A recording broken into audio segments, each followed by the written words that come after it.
2013-14 সালের চিটফান্ড কাণ্ড গোটা রাজ্যে আলোড়ন ফেলে। বছরের পর বছর কেটেছে, প্রতারিতরা টাকা ফেরত পাননি।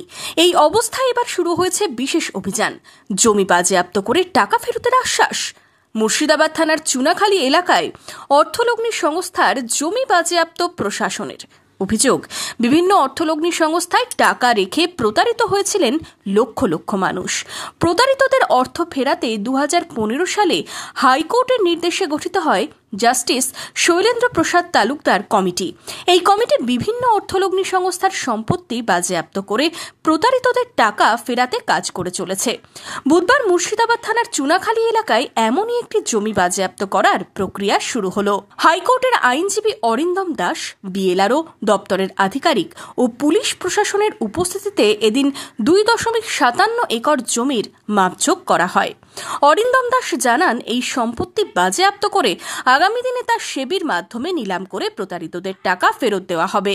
বেসিক্যালি আমরা সকলেই 2013-14 সালে চিটফান্ড সম্পর্কে মোটামুটি আইডিয়া আছে। বিভিন্ন কোম্পানির মানুষকে প্রতারণা করে টাকা ফেরত দিতে পারেন। তো আমরা জানি যে 2015 সালে কলকাতা হাইকোর্ট জাস্টিস শৈলেন্দ্র প্রসাদ তালুকদার কমিটি নিযুক্ত করেছিল। কমিটির মূল যে কাজ সেটা হচ্ছে এই যে চারিদিকে যে সম্পত্তিগুলো আছে কোম্পানিগুলো, যেগুলো তারা এই যে ধরুন ডিপোজিটারের টাকা থেকে তুলে বানিয়েছিল কিন্তু টাকা ফেরত দিতে পারেনি, সেই সম্পত্তিগুলো আইডেন্টিফিকেশন করা, ইনভেন্টরি করা এবং সেগুলোকে মানুষকে ফেরত দেওয়া। তো সেই পারপাসটা 2015 সাল থেকে চলছে, এখনো চলছে। আজকে আমরা যেটা মুর্শিদাবাদ পুলিশ স্টেশনের আন্ডারে যে জায়গাটায় এসেছি, এটা হচ্ছে রাহুল গ্রুপ অফ কোম্পানি বলে একটা চিটফান্ড ছিল, তাদের সম্পত্তি। এই সম্পত্তিও তারা মানুষকে ঠকিয়ে বানিয়েছিল, কিন্তু তারা মানুষকে টাকা ফেরত দিতে পারেনি। সেই জন্য আজকে আমরা ইনভেন্টরি করে যাচ্ছি এই প্রপার্টিটা। আমাদের যেটা প্রসিডিওর জাস্টিস এসপি তালুকদার কমিটির, এই সম্পত্তিটা ইনভেন্টরি করার পর এর ভ্যালুয়েশন এবং প্রসিডিওর কমপ্লিট হয়ে গেলে সেবির দ্বারা এই সম্পত্তি নিলাম হবে এবং নিলামে যে টাকা পাওয়া যাবে সেই টাকাটা এই যে রাহুল গ্রুপ অফ কোম্পানি যারা ডিপোজিটার তাদেরকে ফেরত দেওয়া হবে। এই প্রক্রিয়াটা বিভিন্ন জায়গায় চলছে। আজকে মুর্শিদাবাদের লালবাগের মধ্যে এই একই প্রক্রিয়া করতে আমরা এসেছি। রাহুল গ্রুপের সম্পত্তি আমরা আইডেন্টিফিকেশন করলাম, এরপর এটাকে নিলামে তুলবে এবং সেই নিলামটি সেবির দ্বারা হবে।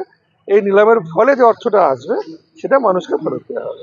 শুধু মুর্শিদাবাদেই নয়, এই অর্থলগ্নি সংস্থার আরও বেশ কিছু সম্পত্তি রাজ্যের বিভিন্ন জায়গায় রয়েছে বলেই খবর। সেগুলিও আগামী দিনে বাজেয়াপ্ত করে প্রতারিতদের টাকা ফেরানো হবে বলে জানিয়েছেন কলকাতা হাইকোর্টের আইনজীবী।